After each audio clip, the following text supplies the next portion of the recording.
I'm joined by the one and only Tom from Editors. Hello, you. Hi. How's life? Life's good, thank you. Yeah, you said we just come back from LA last week. Yeah, well, we were over New Year and early January we were in Australia doing some festivals, which was lots of fun. And then when that finished, we all kind of went different places for little holidays. So I went to LA and Russell went to Thailand.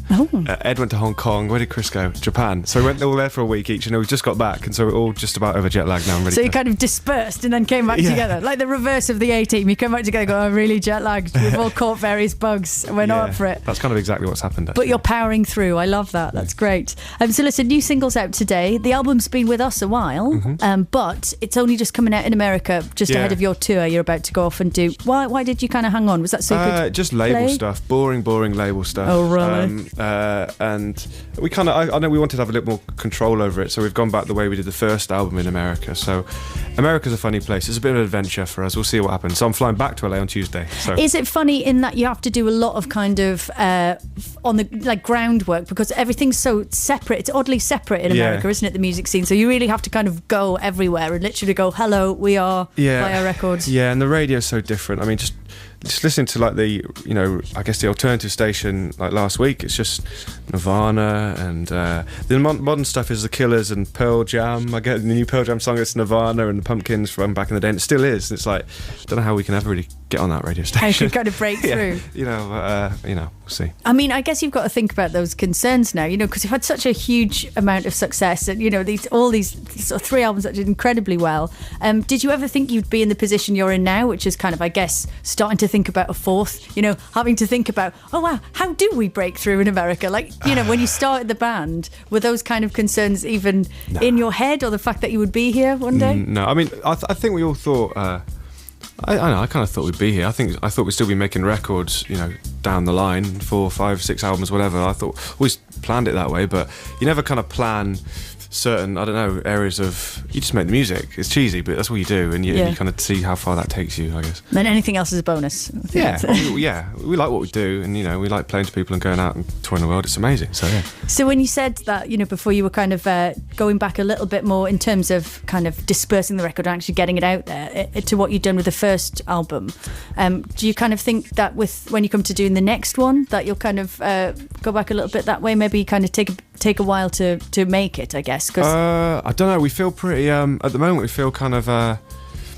we're in a good place with Flood, the guy we just made the record with, and we've just been in the studio with him again. It just feels like we've got a lot of creativity and inspiration bubbling away at the moment. So I think hopefully in the studio in the summer I'll do a lot of writing. I'd like to make the record before the end of the year, but we'll see. I mean, that's the ideal. When you go and do you have a plan? Do you kind of think this is how I want it to feel, or this is how I want it to sound, or do you just go and mess about? No, we just kind of know what we don't want it to sound like. We kind of just we're better at saying no than yes to everything, really. Everything. What don't you want it to sound like then? Like with the record we just made, we found that the things we were doing with guitars started to bore ourselves. We felt like we had a bit of a formula, so that was scary for us. So we tried to find a different way of making our songs come to life, and I still feel like with what we've just made, there's further to go. There's further in this little world we've made, and then maybe we'll stop and make a salsa record or something. I'd love that. Yeah. Editors go salsa. That would be amazing.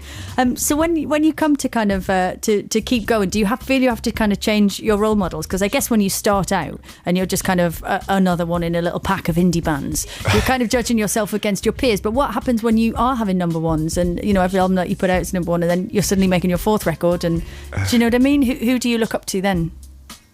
Who is your yardstick? I don't know. I don't know, really. I don't know how to answer that. It is funny, like being like, we came out at a certain time with a whole load of crop of bands, and lots of them aren't around anymore, and lots of them were talked up beyond belief, and they've all gone, and we're just here, I don't know, potting away, and I quite like that, but I don't know who I look up to. REM and Radiohead and Sigur Rós and those bands, but I don't feel like... I think they're probably quite good. Yeah. They're probably good. They've done all right, haven't they? I don't feel like we need to like rate our success against anyone else, though. As long as we can keep doing it, I feel like we're successful. I mean more kind of like, when you're trying to work out, how do I do this? Because it's a job for which there really is no precedent. So what I mean is, I suppose you have to pick your own role models. Do you know what I mean? So who are they? Because it's not like there's a path that you're supposed to follow. No. You just make it up as you go along. You do that. You trust your instincts, and you make it up as you go along. You have to remember that you're in a band and you can be ridiculous and you can do whatever you want, because that's why you get in a band in the first place. So Don't worry about it too much. Excellent.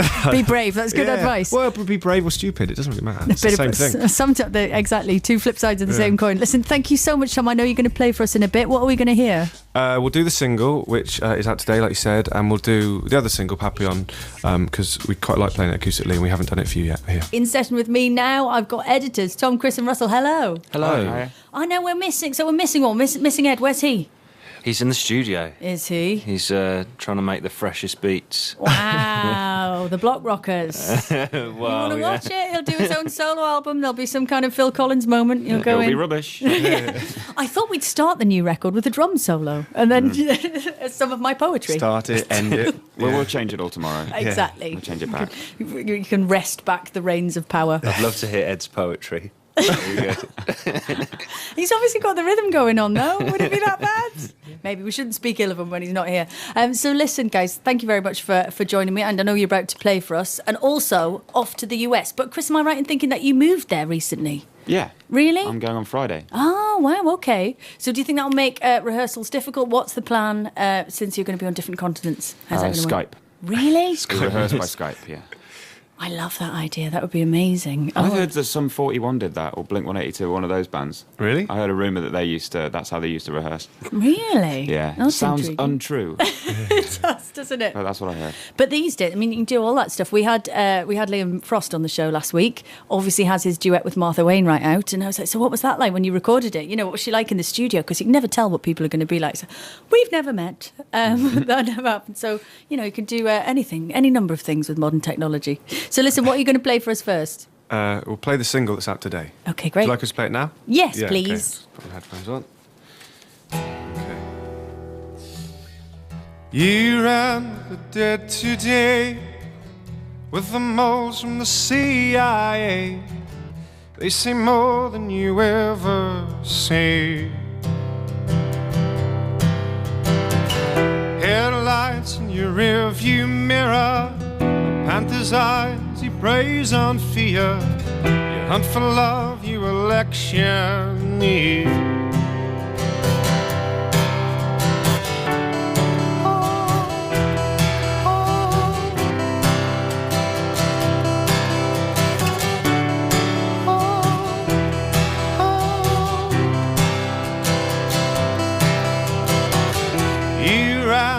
Dead today, through the cemeteries where ghosts still play.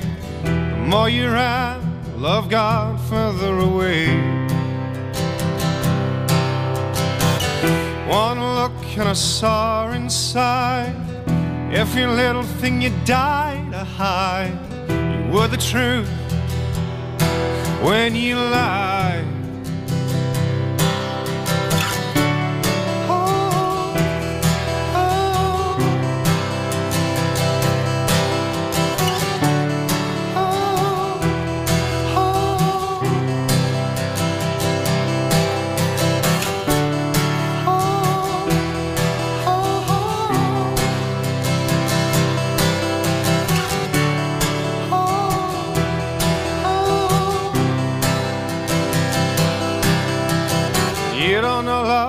You used to. You don't feel love like you did before. You don't know love like you used to. You don't know love like you did before.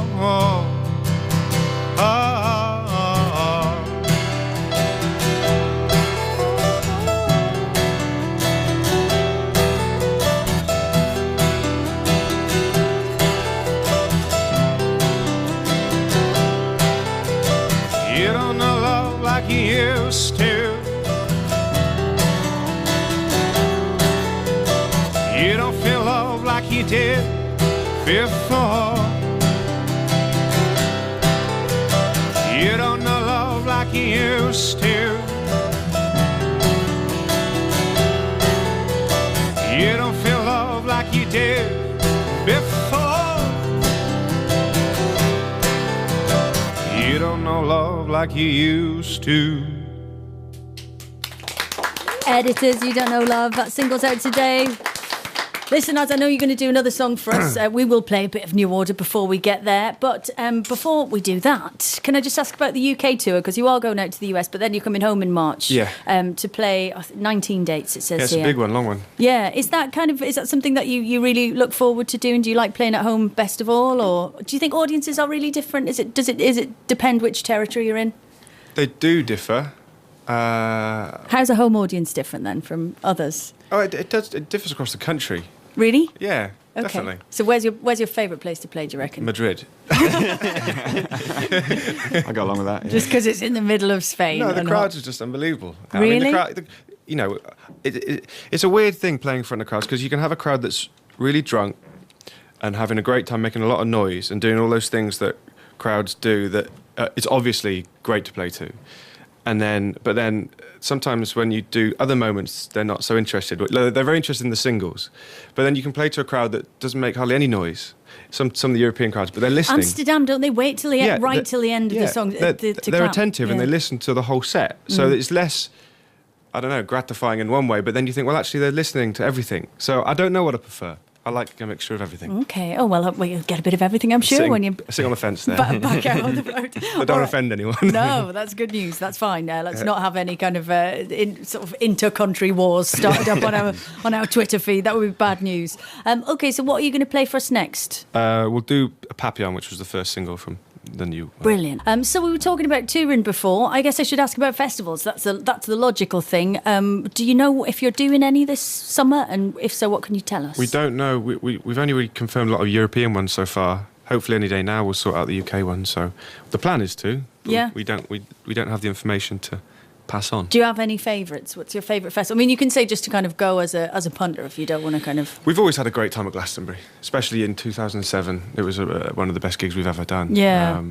That was a bit of an emotional one. Even I remember getting a bit choked up at that. It was proper, yeah. It was a real moment. So we'd love to go back there again. Do you think it's the ley lines? Or were you just on fire that night? I don't know. We hadn't slept. It was one of those because we were doing gigs either side and we were travelling, a lot of travelling to get there. So we didn't really sleep. We just turned up and it just happened. It was just magic. Oh, brilliant. Okay, well, make a little bit more of that magic for us now. I know you're going to do Papillon for us. Yeah, we'll have a go. Take it away, lads.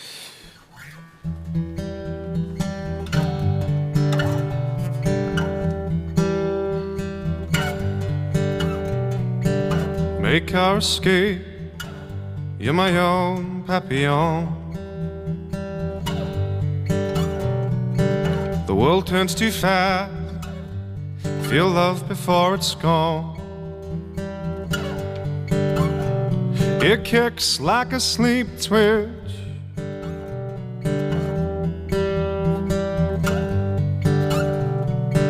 My Papillon, feel love before it's gone. Darling, now don't put down your guns, yeah. If there really was a God here, he'd have raised a hand by now. Now, darling, you're born, get old and die here. That's quite enough for me, dear. We'll find our own way home somehow. No sense of doubt or what you could achieve. I found you out, I've seen the life you wish to lead. But when it kicks like a sleep twitch,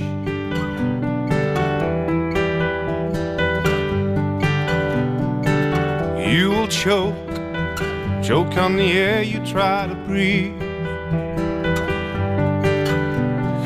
Darling, now don't put down your guns, yeah. If there really was a God here, he'd have raised a hand by now. Now, darling, you're born, get old, and die here. That's quite enough for me, dear. We'll find our own way home somehow. It kicks like a sleep twitch.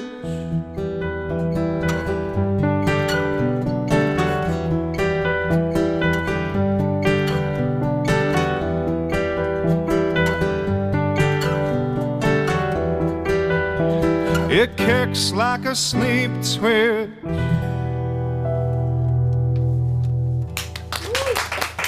Thank you. Editors, listen, thank you so much for joining me, lads. Thanks for having us. Have a great time in the States, and we can't wait to welcome you back with open arms for See you your then. March tour. Thank you. Cheers.